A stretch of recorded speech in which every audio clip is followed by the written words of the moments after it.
في وسط الهضرة الكتيرة، في وسط الجري، في وسط الضغط، كاين صوت ماشي عالي ولكن صادق، صوت كيجينا من الداخل، صوت الروح. السلام عليكم ومرحبا بكم في حلقة جديدة بعنوان خلي بنادم يهضر فيك. شي مرات كتكون غير باغي تعيش على خاطرك، باغي دير داكشي اللي مريحك، وكتلقى راسك وسط الهضرة. شوف شنو دار، علاش هو مختلف، شكون كيحسب ليه راسو، وبينك وبين راسك كتسول واش غادي نبقى نعيش باش نرضي الناس. الناس داكشي اللي ما فهموش كيخافوا منه، وإلا كنتي حر وكتفكر براسك، وإلا درتي اختيار ماشي بحالهم كيوليو يهضروا.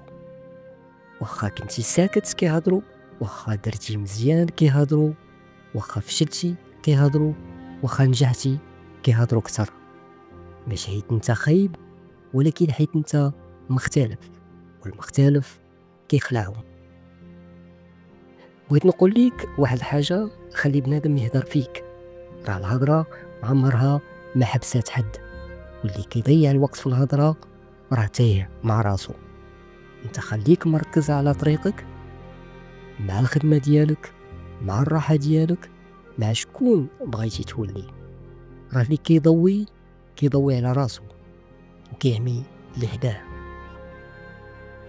من اليوم ما تبقاش يهمك شكون قال شنو، ولا شكون ما عجبوش الحال.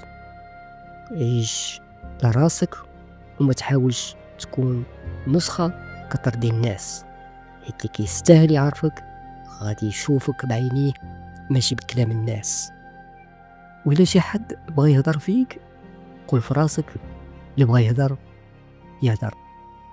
صوت الروح ما جاش باش يسكت الناس، جا باش يفيقك على الحقيقة. الراحة كتجي منين تبدا تعيش على قد نيتك، وما تبقاش ديما كتسنى اللي يصفق عليك.